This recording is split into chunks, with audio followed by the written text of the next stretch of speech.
Okay, good evening. We are back in session post Purim. I can't remember where we were yesterday. Me neither. Yeah. Daf Yomi for the week, sponsored by Shmuley and Miriam Fuchs, Le'ili Nishma Shmuley's father, Yitzchak David, Ben Moshe Eliezer, Zichron Levracha, whose Yortzai was on Tanis Esther. May his Neshama have an Aliyah. Thank you, Shmuley and Miriam, for sponsoring. Very much appreciated. We are in catch-up mode a little bit. We got a few blot to pick up on some shorter shiurim of late. So let's pick up. We're on the bottom of Daf Mem Zayin Amud Beis. 2 lines from the bottom. Tanur Rabban on our rabbis learned. Shachat shni kvasim al arba cholos. So what happens is we know 2 sheep, and there's supposed to be 2 loaves of bread. So this Kohen decides that what he's going to do, he's got 2 sheep, got 4 loaves of bread. He's got backups. Okay. Problem is that the Torah tells us you only need 2. So when he shechts the 2 sheep, he makes 2 of the loaves. He elevates them from Kedushas Damim to Kedushas Aguf. Means they go from status of having a financial status with the Beis HaMikdash to being a korban. So only 2 of them. Which 2? We don't know. There's 4 of them here. 2 of them are now Kodesh, 2 are not. So what happens now? So Moshech Shtayim Mehan Umanifan. So what he does is he takes 2 of them, right? 2 of the loaves, throws the blood, and then he waves the kvasim according to their appropriate way. Shar necholos bepidyon. And now the other two loaves can be consumed. Well, first 2 loaves can be consumed because they're part of the korban. The other 2 can be consumed when you redeem them. Right? You're there because they never got Kedushas HaGuf. Things that get Kedushas HaGuf, they become a korban, can't be redeemed so simply. They have to, like we usually have by animals, they have to get a mum in order for us to redeem them. You don't really mum by bread, but by Kedushas Damim, regular things that are owned by the Beis HaMikdash, you just can buy it back. So you just have to buy it back and then you're good. But if they have a mum, you can't eat it. You can't use it. That is true as well, right? That's why you can redeem it. So Amrua Rabbanon Kami the Rav Chisda. So the Rabbanon said before Rav Chisda, Ha delo Rebbe. This can't be like Rebbe, right? We had the machlokas between Rebbe and Rabbi Elazar, Rabbi Shimon. Was whatever it was a couple of days ago, or was it yesterday? Whatever the morning. Anyway, Rabbi said that the kedusha of the elevation from kedushas damim to kedushas guf of the loaves of bread happens when you do shchita. Rabbi Elazar, Rabbi Shimon said you had to do shchita and zrika in order to elevate it. So this can't be like Rebbe. Why? De'i Rebbe, if it was Rebbe, came damar shchita mekacha, since he holds that the loaves of bread are elevated to the status of kedusha at shchita. So now depark lehu hecha. How are you going to redeem these loaves of bread? You're going to be in a stuck situation because you've got all 4 loaves here. If you take the 4 chalos outside of the azara in order to redeem it there, so you have a problem. The 2 that are supposed to be inside the azara are now puzzle. Because they were already have kedushas aguf from the time of shchita. It doesn't bother us if it's Rabbi Elazar and Shimon because they don't have kedushas aguf yet. Because you take them out of the azara and you can redeem them outside and you don't have a problem. But if you hold like Rebbe, once you do shchita, they already have kedushas aguf. You take all 4 loaves out. The 2 that have kedushas aguf are now puzzle because they left the azara. So v'iga vai. So okay, fine, leave them all 4 in the azara, right? If you leave them all 4 in the azara, so then we wind up with problem that when you redeem the 2 that are redeemed now, you don't know which 2 it is, right? We said you're going to have chulin, non-consecrated items in the azara, which you're not allowed to do. Only things that have kedusha to them can be in the azara, at least kedusha zaguf. So therefore, you're going to have these non-consecrated items in the azara. You have a problem, right? Take our high-tech technology, right? Just make sure that we see, right? Got to be inside the azara. Okay, so this is our, This was my 3D printed Beis HaMikdash. My teacher did it for me. Yeah. Now it's not 100%, right? It's not 100%, but it's close. So anyway, we know where the azara is. I have to just take it now. Okay, so Amar le Ravin. So Amar lehu Rav Chisda. So Rav Chisda says Liolam Kirebi. No, could be according to Rebbe. And Parak lehu Gavai, and you're going to redeem it inside the Azara. Okay, but what about the problem that you have chulin in the Azara? Chulin mimela kahavyon. It's not a problem. It's only an avera to bring chulin into the Azara. It's not a avera to have chulin occur in the Azara. You didn't bring it in. Nobody brought it in. So therefore, there's no avera. Amar le Ravin l'Ravashi. Ravin does not like that answer. He feels that chulin in the Azara should still be a problem. Ve'atanya. So we learned in a brisa, kishu podon ein podon ela b'chutz. It says that the redemption should be outside.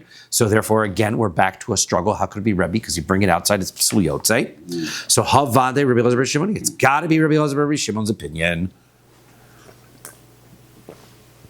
Because di Rebbe, if it's Rebbe, then ha ipasul hu b'yotze. Then it's going to be pasul as soon as they go out, as we said. So Rav Acha, the son of Rav, says to Rav Ashi, okay, so now, let's say this is a refutation of what Rabbi Yochanan says. This, we said, okay, fine, it's Rabbi Shimon's opinion, but now this idea that we can take 2 sheep and sanctify 2 of the 4 loaves goes against what Rabbi Yochanan says. How so? Because Miha de itmar toda sheshachta shmonim chalos, right? We're going to see that a korban toda needs to have 40 loaves with it, right? 4 different types of 10 loaves. So if I take this korban toda and I shecht the korban toda, which is a shlamim, regulars as shlamim, and I have 80 loaves. Chizkiah says, Kachu arba'im mitoch shmonim, 40 of the 80 are kadosh. So I have my same problem that I have 2 out of the 4 are kadosh. I don't know which 40 are going to be the kadosh ones, but 40 out of the 80 are. For Rabbi Yochanan says, "Lo kachu arba'im mitoch shmonim." He says, "No, how can it be? A korban toda doesn't have the power to do 80. So therefore, if it doesn't have the power to do 80 loaves, so then none of them are kodesh. So all or nothing. So this seems to be a problem." Our what we were quoting before said that the 2 sheep can make 2 out of the 4 loaves, since like Chizkiah's opinion, not like Rabbi Yochanan's opinion. So it should be a refutation of Rabbi Yochanan. V'lav miyat marla, the Gemara says, but didn't we already learn about that? Amar Rabbi Zera. Rabbi Zera says, Hakol modim heichat amar li kachu arba'im mitoch shmonim, that if the person had said, from this korban toda, 40 out of these 80 should become kodesh, not all 80, but 40 out of the 80, so then haknami, so therefore, dikachu, that would be, even Rabbi Yochanan would agree that works, right? It's only because you said 80 of these are going to be kodesh. That doesn't work. If you said 40 out of the 80 will work, even though you didn't specify which 40, that would work. So hachanami, so that's what's going on here in the case by the 4 loaves with the 2 kvasim. To amar li kachu tarti mitoch arba. Let's take 2 out of the 4, and that's why it worked. Okay, exciting stuff here now, because we get into some big issues. Tani Rabbi Chanina Tirasa. Rabbi Chanina Tirasa, which I think is the name of his town, Rashi says. That's the name of a place. Kame Rabbi Yochanan. He taught the following from Rabbi Yochanan. Let's go the other way. First case was 2 sheep, 4 loaves. Gesundheit. Shachad arba kvasim al shtei cholos. Let's say he's got 4 sheep, and now he's got 2 loaves. Now what happens? Moshech shtay mehen. So take 2 of the shlamims right away. V'zorek daman shalul lishman. Ruin them. Take their blood and throw it not as the korban of the shtei lechem. Have in mind that it's l'shem another korban. Maybe make it another shlamim, right? A personal shlamim. That way, what happens? Those 2 animals, the halach we know, shalol lishma, means that the korban is kosher. You can still eat it. It just doesn't work for the owners. Then we will be left with 2 animals, and then everything's fine, right? That's how we can solve the problem. She'im iyatal marka, because if you don't say that, I'm going to talk lower. I'm sorry, because my voice apparently is going. I did not expect that.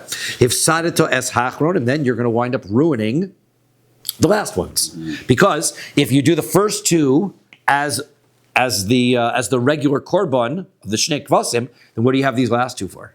They're completely worthless. So there's nothing you could do. So therefore, in order to bring something, the only way, you can say, well, I can bring them shalolishma. No, you can't. You can only bring something shalolishma that if you brought it lishma, it would be kosher. So if I had it lishma, it would be kosher. It only works on the first two. So we're suggesting that I intentionally ruin the first two so that I can bring the next two. This is why it's an exciting sugya, because Amar la Rabbi Yochanan says, "V'chi omrim lo le'adam amod v'chata b'shvil shetizkeh." That's what you should do. We tell a person, get up and do an aveira so that something else will work out. Right? Is that because it's an aveira to do something shalishma? We said the pasuk tells us that you're not allowed to change a korban from one to the other. So it's a losase. So you're actually telling somebody to do an aveira in order to be able to make the other two korbanos okay. How can you do that? That's not. We learn in a Mishnah, Averei chatos. Let's say I've got the limbs of a korban chatos. They're supposed to be burned on the mizbeah. They're supposed to be eaten by kohanim, right? The chatos gets eaten. Shenis arvu be'averei ola. They get mixed together with ola. That's supposed to be burned on the mizbeach. So now, what are you going to do? They're all mixed together. So am I eating them or am I burning them? What do I do? So Rabbi Eliezer says, Yitnu lemala. So what you do is you put all of them onto the mizbeach to burn. He ate him. And I have in mind, I'm not allowed to put things that are not supposed to be burned on the mizbeach onto the mizbeach. The answer is, I have in mind that the pieces of the chatos are like wood. And I'm just burning them as wood. So therefore, they're not, wood can go on the mizbeach. So if I have in mind that the chatos is like wood, it's not bringing something onto the mizbeach that's not allowed. So yeah. Isn't making the chatos like wood also a bittul of the chatos, right? Okay, so this is going to be our problem, right? So, right? So that's he seems to be is it an isser to not eat the chatos? I don't think there's an isser not eating the chatos. I think that's the difference, right? Let's say I'm just not hungry, right? So I don't eat the chatos. No kohanim are hungry, then nobody eats the chatos. Exactly. Well, on a chatos, there's a time limit. So what happens if it gets over? Then you burn it. So, but you're not in violation. So what? Right? But the Chachamim disagree. The Chachamim see your point. The Chachamim say, so you can't do that. You can't lichatchila burn the evarim of a chatos where there's a mitzvah to eat it. Wait until the evarim of the chatos. So that's what I say. To uber to rason. So he's on the. That's why you brought him back, right? Wow. We love this. To uber to rason. You wait until it's too late. Then it becomes pasul, and everything's pasul. V'yatzul beis hasreifa, and then you just burn the whole thing, right? Not on the mizbeach. Burn the whole thing outside as a pasul korban. That's what the Chachamim say to do. Because I can't actively burn a chatos on the mizbeach. To change it, we had that machlokas really back in Zvachim about whether I can take something that's going to turn it into eitzim or not. That was another discussion. So that's what they are arguing about. Now, question is, amai? Why do you have to do that, right? Lema amod v'chata b'shvil shetizkeh. The Chachamim should say, get up, do the wrong thing. Burn the chatas, even though it's wrong to do it, because you just told me. Do the wrong thing so that I can do the ola fine. So the answer is, we have to make a distinction here. Amod v'chata b'chatas b'shvil shetizkeh b'chatas amrinan. Tell me that get up and do something that's wrong to save the chatos, that we can do. But amod v'chata b'chatas b'shvil shetizkeh b'ola lo amrinan. Get up and ruin a chatos so that you can fix an ola. Two different things. That we don't say. Okay, so now that's the difference. So in the case of the is making it that we're not making that this one is higher than this one. We're keeping them as the same. So therefore, right. So when it comes to the kifsei atzeres, to ruin two of them so that I can save the other kifsei atzeres, fine, that will do. But here to say that we're going to ruin a chatos to save an olah, that we can't do. Okay. Still, do we still have this concept doing a vera in one circumstance in order to help another, in order to help the same thing in the other time?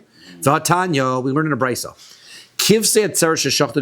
Let's say I've got the sheep for Shavuos, and I shecht it shlolishma, right? I shecht it as a korban ola instead of as a shorman. O sheshachtan bein lifnei zmanan bein la'achar zmanan. Or I shecht it before Shavuos or after Shavuos. Hadam yizarek, so then throw the blood, right? V'abasar yachel. You can now consume the meat, right? It's not going to count, obviously, as your korban for Shavuos. You're going to have to bring another one. Now, v'im haisa Shabbos, but if it's Shabbos, lo yizrok, don't throw the blood. Why? Because it's also on Shabbos. Okay, we'll discuss what the issur is on Shabbos of throwing blood, right? Because what's the issue? V'im zorak, but if you do throw the blood, if they did it, hurtza, then it's acceptable. Lahak jeremurin la'erev, in order for you to burn the limbs, Motzei Shabbos, right? If you do it by accident on Shabbos, you're still okay? So if you do it accidentally on Shabbos, you're still okay, right? That's exactly right. So now, question is, what's the issur? What's the prohibition? Throwing blood is not an issur, right? So there's lots of conversation, and essentially it comes out sort of that it is a derabanan of misakin mana. Can you throw blood? You have garment, and if you have garment right next to the place, it's like you're permanently. Garment would be staining, but there's no garments when you're throwing. Remember, we don't want to get any blood of korbanos onto our garments. That's going to be a problem anyway. So what we're saying is, when you throw the blood, you make it so the rest of the korban can be eaten or burned, right? So therefore, you take something that wasn't acceptable for use, and I make it acceptable. Same reason why I can't put a kli into a mikvah on Shabbos, or I can't take truma off of my produce on Shabbos, right? Because I'm making it so that the rest of it is edible. Can't do that. So therefore, that could be the problem. Now, as far as, okay, if it's not Shabbos, it's Yontif, so then, now, the point is, why is it not, it doesn't help me, it doesn't, so, va'amai, so why should that be? Lema amod chata, bishvil shetizke. Go ahead, get up, do the Aveira, throw the blood on Shabbos, because then the rest of the korban will be fine on Shabbos. So, amod chata b'Shabbos, k'dei shetizke b'Shabbos amrinon. Fine. Get up and violate Shabbos in order to save Shabbos, right? That would be fine. Meaning, if you were actually going to eat this korban on Shabbos, fine. Throw the blood so that you can eat this korban on Shabbos. Fine. But you can't eat it on Shabbos. Why? Because you can't do bishul on Shabbos. You can't cook it. So you're not going to eat it anyway, right? You're only going to burn it tonight. I only pre-cook it on Shabbos. You cannot cook on Shabbos. Now, can't you pre-cook it before Shabbos and then have it? You can't pre-cook something that isn't dead yet, right? You're going to shecht it that day, right? Throw the blood that day. Right? If you pre-cook something that's not dead, that's another problem. Amod, right? Amod chato b'Shabbos, kadesh tiktik b'chol lo minon. But we don't say throw the blood on Shabbos so that you can eat the korban Motzei Shabbos. That's not right. You're going to sin on Shabbos and right. That's where we're saying. The rule you can't cook on Shabbos for after Shabbos. And you can't cook on Shabbos ever, right? Yeah, on Yontif. On Yontif you can't even cook, right? On Yontif you can't cook for after Yontif, right? So you can't prepare something on Shabbos for after Shabbos. Correct. So you can't cook on extra for one day for the next day. Correct. That's the point, right? So therefore, throwing the blood now so that I can eat for tonight, I wouldn't be able to do. But tarki medial amrinon. Okay, so now Gemara says, okay, let's go the other side, right? You're telling me that I don't have Rabbi Yochanan's answer was if there's two different things, you don't sin on one in order to do the other. But is that true? That's not. We learn in a Mishnah. Chavis shel truma shenishbara begas ha'elyona. So, in the olden days, that was old tzitzis. That was the olden days. Yeah, we had wine presses, right? I don't know exactly how they looked, right? I don't know. Maybe that's you went to these places where they have rights. They have. So the way that I'm understanding it is they've got this container up above, and they put all the grapes in this area, right? And then it's got some kind of a strainer over here, and then it's got a pipe, right, that goes downhill so that when you smash all the grape juice comes down here, and that leads into a second container, right? This is your spout over here, and that leads into your second container. Okay, right. The second container holds the wine where you leave it there, so it ferments. And that's where you get your wine from. Okay, so that's what we're going to say. Now, what happens is, okay, this circumstance is he's got a barrel of truma that has up here, not grapes. He's got a whole barrel of truma wine, and it breaks. So now all the wine is leaking, and it's coming down the pipe into here. What has he got down here? He has a problem because betachtona in the bottom vat he has chulin tamein, he has non-truma wine, but it's tummy. What's going to happen is when the truma wine mixes with the wine down here, you're going to have truma that's tummy, which nobody can use. That would make the whole bowl tummy, wouldn't it? It's going to, well, the bowl is already tummy. It's got the tummy wine in it. So I don't want, In Mesechus Pesachim it says, in Mishnah, Surfim Truma Torah and Matmer before Pesach, if it's chametz. if it's chametz, You burn both of them together. Yeah. Does that apply here too? What would you do once? So we're not going to don't get, have to. we're not going to get into the burning question of which you can burn and things, because we're going to discuss first is what can I do to save it? Right? That's going to be our issue first, okay? Because you're right. Once we get to the point where it is ruined, now I got to burn it, right? So that's what's going to happen here. We're going to wind up burning it. So now, Molder Rabbi Eliezer Rabbi Yeshua. Yeah, you got to be on your toes. Wow.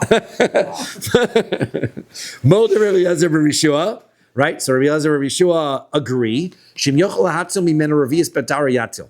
If you've got some containers that are tahor, you'd better go run and grab those containers and save as much of the wine as you can. Because there's a mitzvah de oraisa to protect truma and prevent it from becoming tamei. So you have a mitzvah now to go and fetch something in order to prevent it. V'i lav. Now, if you don't have any kosher utensils, right, tahor utensils to catch this with, so Rabbi Eliezer says, tered v'ti tamei v'al yitme'ena biyad. What you need to do is nothing. You can't do anything about it. Let the truma wine run down, and it'll turn itself. It'll become tamei by itself. Rabbi Yeshua af yitam ena biyad. Says Rabbi Yeshua, what you can do is you can grab tamei utensils, and you can catch the wine up here. How does that help you? Because then the wine down here will be saved. You can drink chulin wine that's tamei, right? But once truma mixes with it, then all this wine is going to get ruined. So what he does is he says Rabbi Yeshua, you can go get some tamei utensils and catch the wine before it gets down here and rescue the wine down here. But the problem is if you do that, then you're dafka making it tamei biyad. You are the one making it tamei. If you don't touch it, it becomes tamei by itself. I'm a ladle. So what makes you allowed to make this tamei, right? How are you supposed to do that?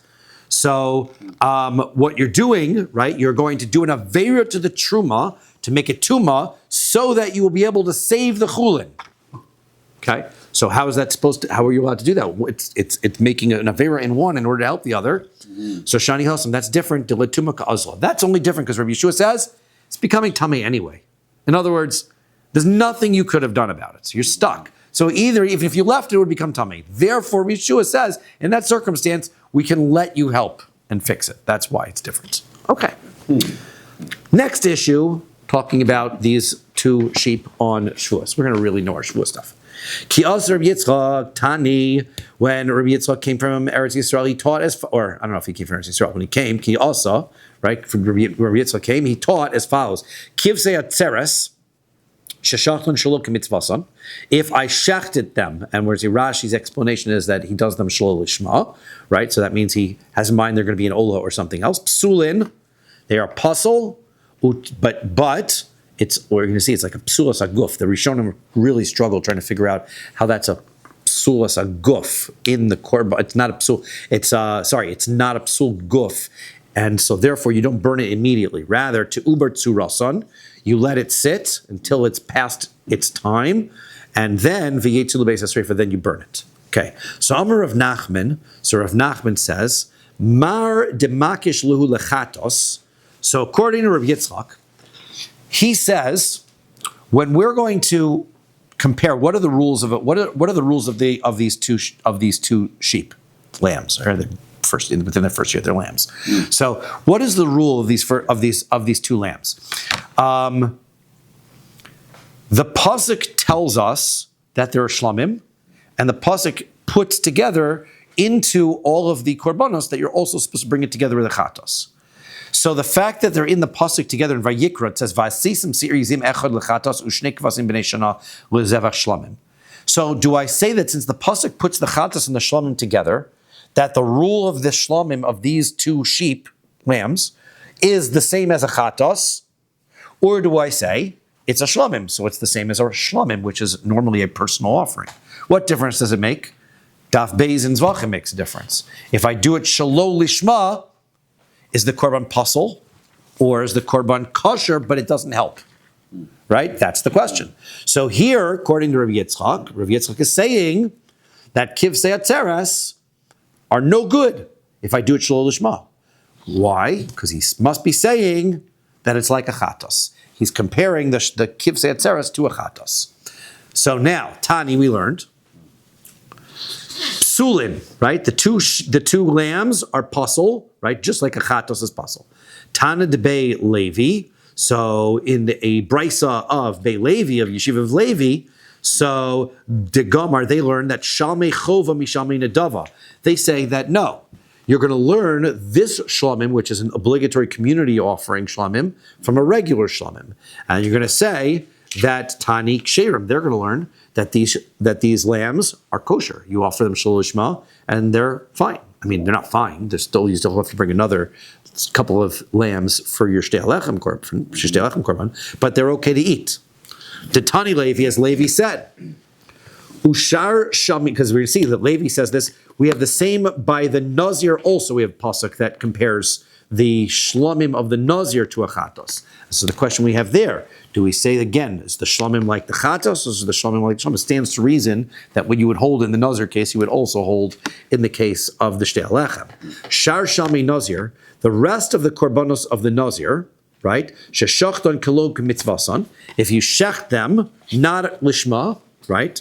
So then, necholin liyom v'layla. They are going to be able to be eaten, we'll skip the parentheses, and be able to be eaten, right, for one day and one night, right? Like shlamim of a Nazir, right? Even though they're being shechted like a regular shlamim, normally shlamim has 2 days, but you're doing them shelo lishma, we're going to take the stringency and do only one day and one night, but it's still kosher because we compare it to a shlamim, not to a chatos. Vein tunin lo lechem v'lo zroa. The only thing is that now that it's not the korban for the Nazir, you don't have to bring the bread that comes with it, and you don't have to give the zroa, the front leg from the ram, like to the Kohen, like the ram of the Nazir would. So because it's not the Nazir korban. Okay, so now Meisvei. So they asked the question. Okay, according to Rabbi Yitzchak, right, he's learning that a korban that the shlamim is no good because it's like a chatos. Okay, Asham ben Shana. What if I've got the korban asham, right? It says we learn a brisa that if I've got a asham, right, that is a 1-year-old asham, vehevi ben shtayim, and if there's even and if I bring a 2-year-old, I guess a sheep, grown-up sheep is a ram. Is that right? Right. Lamb is the baby sheep. Rams are the old. Thank you. Right. There you go. That's good. Good. So vehevi ben shtayim, he brings a 2-year-old one. Ben Shtein Vevi Ben Shana, is supposed to bring a 2-year-old one, and he brings a 1-year-old one. Psulin, that is a psul in the korban, and utu batsurasan. And so what you got to do is you have to let it sit, become pasul by staying overnight. V'yatzul beis sreifa, and now you're going to burn it. Aval olas nazir, however, by an ola, for the ola of a nazir, or olas yoledes, or the ola that a woman who gives birth brings, who are also, again, they're going to be 1 year versus 2 year, v'olas mitzora, or the ola of the mitzora, shahayu b'nei shtei shanim, that they're supposed to bring them when they're 1 year, but he brings one that's 2-year-old, ushchaton, and you shach them, ksherin, they're kosher. Why are they kosher? Because kol shdavar, here's the rule, kol kosher ba'olas nedava, whatever would be a psul by an individual's donated ola, so kosher ba'olas chova, that's going to be fine even by a community offering when you have one that's obligatory to bring. So since by an ola, if an individual bring an ola, if he said I'm going to bring a 1-year-old ola, he brought a 2-year-old ola, it would still count as an ola because you could bring either one as an ola. So therefore, when you make that mistake by a obligatory offering, it's still kosher. But when it comes to anything that would be invalid by a chatos, pasul ba'asham is going to be the rule by an asham, except for the one thing, chutz mi shelo lishmo. Only though shelo lishmo is not like that. But changing it from 1 year to 2 year, 2 year to 1 year, so that should make it possible. So therefore, why should that be? Because it's okay. An asham is always a obligatory offering. Okay. I'm telling you, I don't know. Drink more water. Okay. Want some water? I can get some water. That would be great. Thank you. Carbonated or regular? Carbonated or regular would be fine. Carbonated is preferred. So now, the Gamar. Okay, so now the Gamar Shlamim Mishlamim. So if you're going to say, okay, he learned Shlamim from Shlamim, that's his rule. That's great. So like Marnami Asham Me Asham. So let him learn an Asham from an Asham. So Asham Nazir Asham Mitzora Me Asham Gzelos Asham. You're right. There's no personal Asham that you can donate. So I can't. Thank you so much. No problem. I can't donate. I can't learn. But there are different types of Ashamos. There are some Ashamos that are brought when they're 1 year old, and some that are brought when you're 2 years old. The Asham of a Nazir and a Mitzora are 1 year old offerings. The Asham of Gezelos and Asham Me'ilos that you bring when you commit Me'ilah, or when you swear that you didn't have something that you did have. So those are brought when they're 2 years old. So therefore, why don't you learn that a 2 year old offering is valid and a 1 year offering is valid? So therefore, you can bring, if you mess up, it's still valid. So the answer is,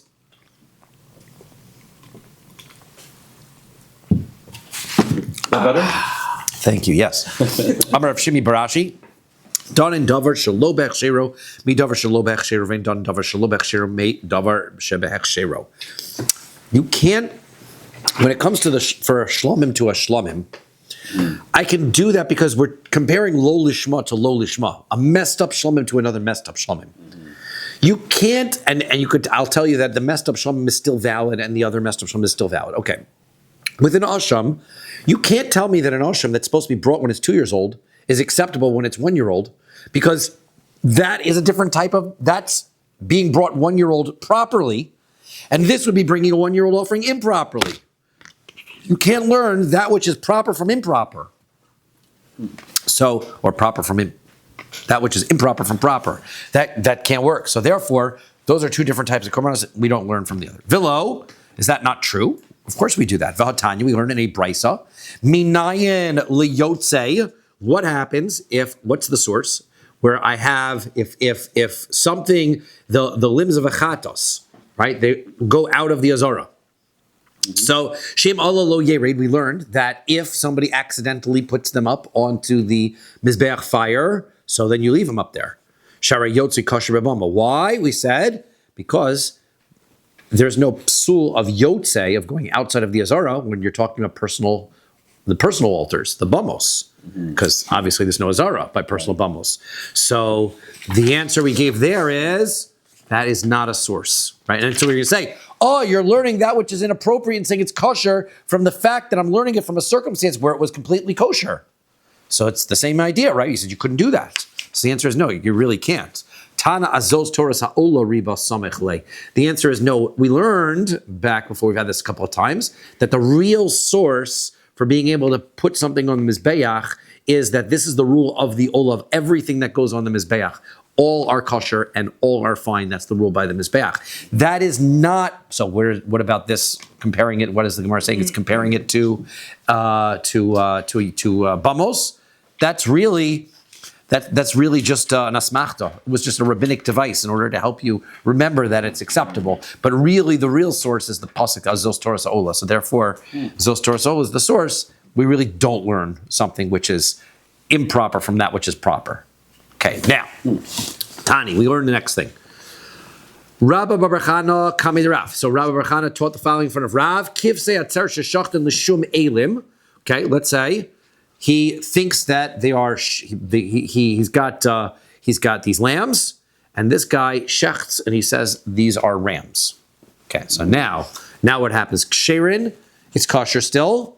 Velo alu labala mishum chova, but they don't work, right? So you're going to have to bring more rams. You're going to have to bring more sheep. Sorry, for the kivsei atzeres. So Amar le Rav alu velo alu. Rav says no, they 100% count. That's not a problem. Messing it up and thinking it's a 2-year-old instead of a 1-year-old, that doesn't mess it up. Summer of Chisda, Mistabra Milse de Rav, Bekesover. So what Rav said, it makes sense in a certain circumstance. What happens if the person who's doing the shechita, what is he thinking? What's going on here?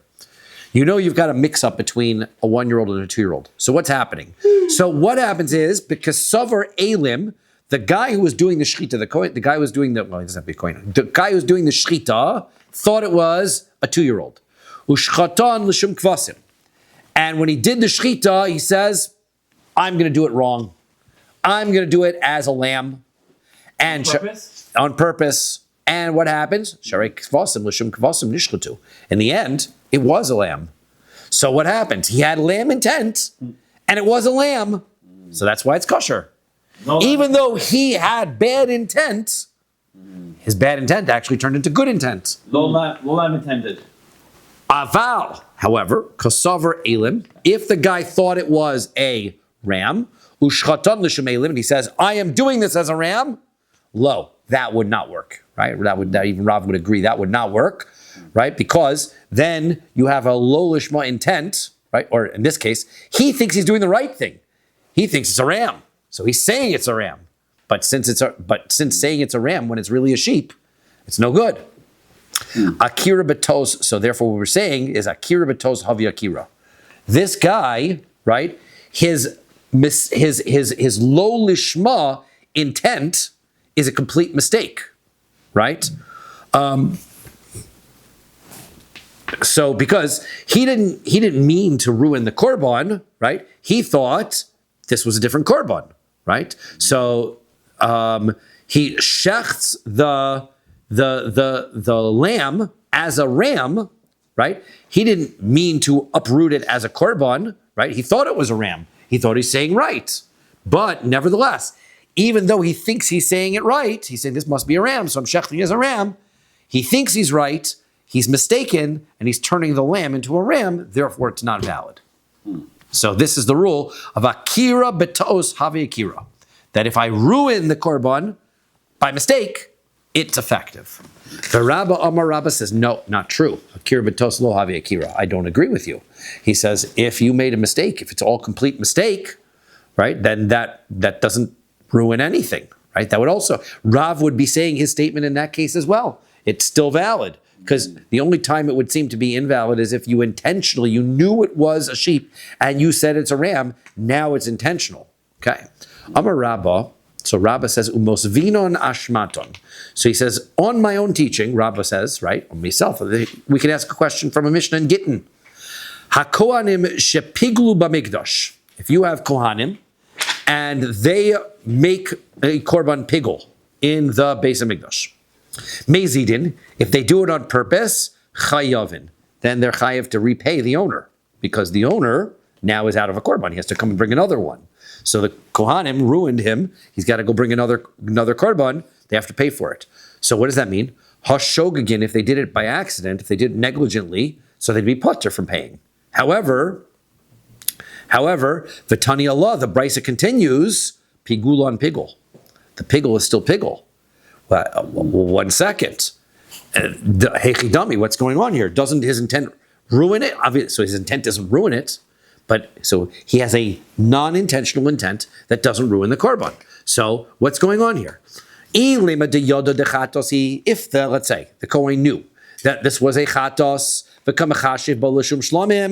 and he knows it's a chatos, and he says, I'm changing it into a shlamim. So, hi shogegin, that's not shogeg. That's mezidin havlu. That would be mezid, right? That's kiss mezid. And they'd be chayav to pay. Elav, so what's the case? The kasaver shlamim hu, he thought it was a shlamim, it was a chatos. He thought it was a shlamim, and he thinks it's a shlamim. Vekatani, and it says, pigul on pigul, it's still pigul. So now, Alma Akir Betos, Havi Akira. That means that even though he's mistaken, the Kohen is making a complete mistake, the mistake is effective. That's a question on me, Rabbi says. Amar le Abaye says, no, I will explain how to answer your problem. Liolam de yoda de chatosi. No, it is a case. He knows it's a chatos. And he's intentionally changing it to a shlamim. Oh, but doesn't that make it mazid? No, because it's be'omer mutter. This Kohen thinks you're allowed to do that. I didn't know that's an Avera. I didn't know I'm not allowed to do that. So how can he be chayav to pay? He didn't think he was doing the wrong thing. It's a different type of shogeg. It's a shogeg that he didn't know that he was doing the wrong thing. Okay. Meisif Rabbi Zera. So Rabbi Zera asks the following question on Rabbah. Rabbi Shimon says, Kol menachos shenikmetzu shelo lishman ksheros. When it comes to all the kamitz, when we learned at the beginning of Meseches Menachos, we learned that if you do the kamitza shelo lishma, it's going to be fine. Why? Because the offerings look different. Since they look different, this is way back, right? It's a month ago already. So they look different, so therefore you cannot, it's clear that your wrong intent is irrelevant. So all of you, if you do kamitza shelo lishman, then they're all kosher. And they still work for their owner. Because menachos are not like animal korbanos. Because when you do a kamitza for a machvas, right, instead of for a marchashas, they look different, right? Different pans, different look of the bread. You can look at it and see that when this Kohen says this is a marchashas, you look at him and go, no, it's not. So therefore, your statement is meaningless, right? Because it's muchach that it's shi machvas. But and chareva l'shum belula. If I have an offering that's dry, it has no oil on it, and I say this should be an offering with oil on it, you can even look at it; it doesn't have oil on it. So the Kohen saying it's meaningless. Aval bizvachim, but when it comes to animal korbanos, that's not true. Ain't okay. It's not like that. Shchita achas lekulan. Whether you're doing a chatos, an asham, or an olah, there's one type of shchita. Kabbalah achas lekulan. You can only catch the blood in a utensil the same way. Zrika achas lekulan, generally speaking, right? There's one type of throwing blood. Chatos is different, but nevertheless, right? Could see if I can make my mistake by a shlamim and an olah. Now, heichi dami. What's going on here? What's the case here? The case is, right, the Kohen knows it's a machvas. He knows that's what kind of a mincha that he's doing. And he decides he's going to say it's for marcheshas. What difference does it make if what he's doing looks different than what he's saying? He is literally spelling out that he's saying the wrong thing. He's telling you he's doing it wrong. So therefore, how could it be proper? El-Lav isn't the case here to Kasavar Marchashas. He's making a mistake. He thinks it's a Marchashas. So therefore, he's doing it as a Marchashas. V'ta'a. And now he's got a mistake, right? That's where we say, okay, but it was a mistake, but the action of the machvas proves it's a machvas. Therefore, his mistake is irrelevant. But only there do we say the mistake is irrelevant. Haba alma in general, when it comes to a korban of an animal, akir b'tos havi akira, then my mistaken intent would, in fact, ruin the korban. We say it's only not ruining it because it's mincha. Amar le Abaye says no. Liolim de yada de machvasi. That's not how we explained it. He knows, the Kohen knows it's a machvas. And he's doing it intentionally wrong. Or the kamard, you asked, what difference does it make if his intention, if he's actively intending to do it wrong, shouldn't that overrule it? The answer is no. Rabba l'tameh. It's Rabba, according to his own reason. To Amar Rabba, Rabba says, machshava de lo minkira paso rachmana. That a thought, if the Kohen thinks something, and it looks like what he's saying could be true, that's what ruins a korban.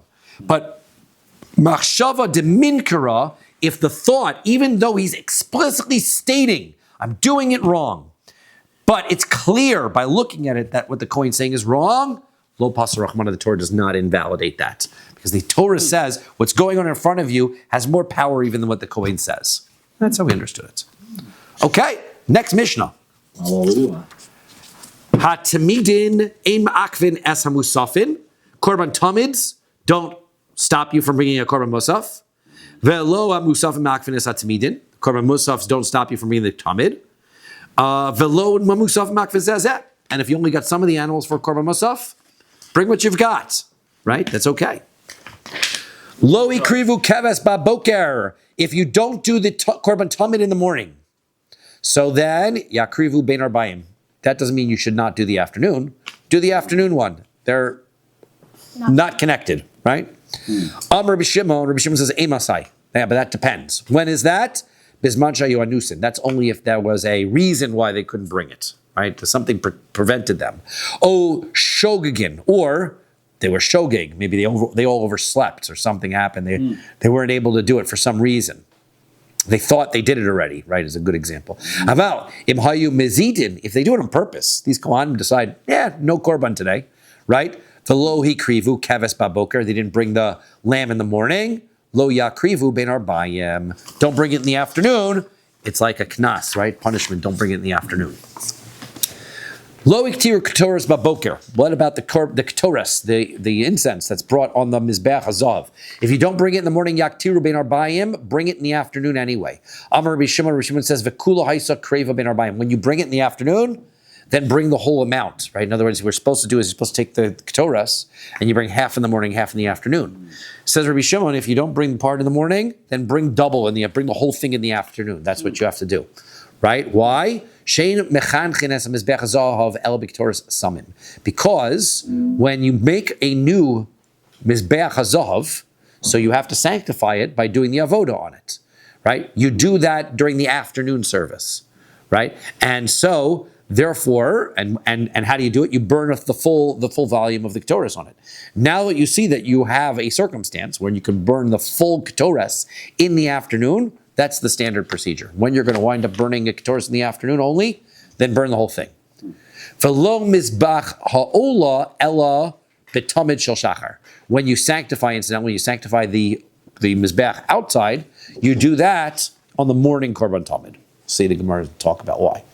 V'lo es hashulchan. When you're sanctifying the shulchan, what service do you do for that?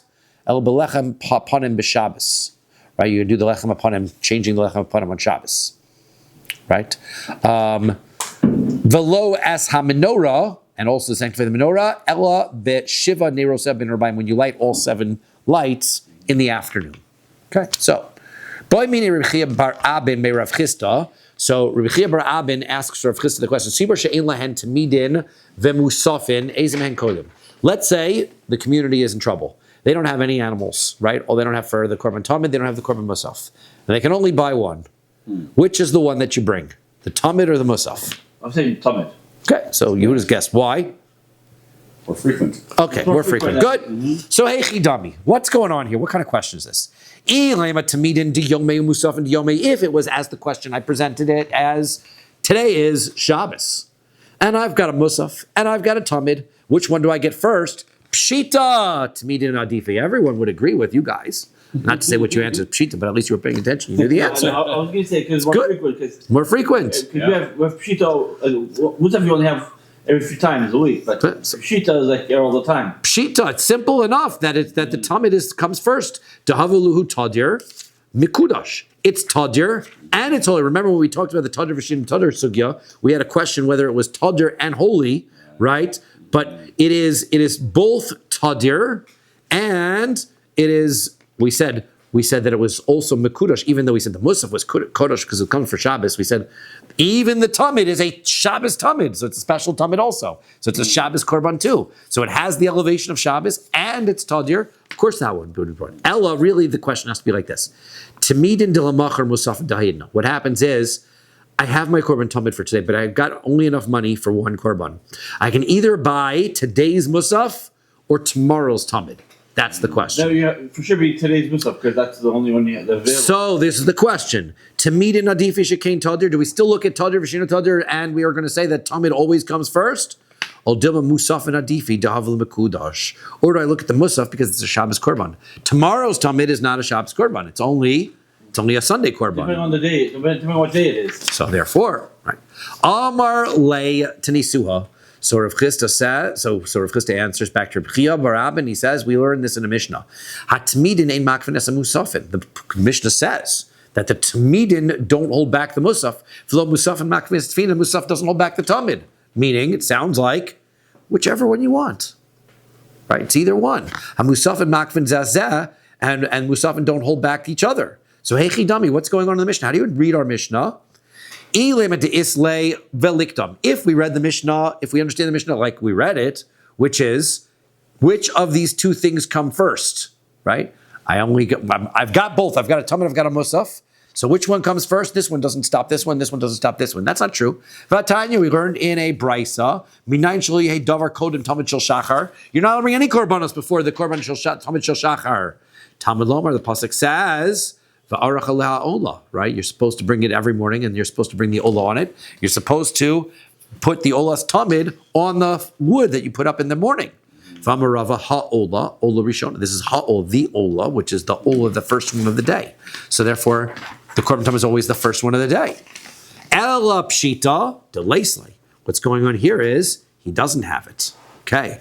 Now v'i de yomei, and if we're talking about it's now a day, I've got a musaf and I've got a Talmud. So which one do I buy? So that wouldn't be a question. We already answered that. Tadar mukudash adif. Obviously, the Talmud of that day would be better because it's both more common and it's holy.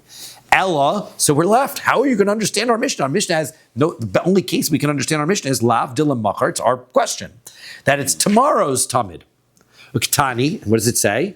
In makvin zazah. Doesn't matter. Do whichever one you want. Amaki hadadi ninhu. Right? Doesn't, they're both equal. Right? That's what the Mishnah is telling us. Amar le Abaye, so Abaye says to Rav Chisda liolam. No. That's not, it's back what we said first. To islahu velikdam.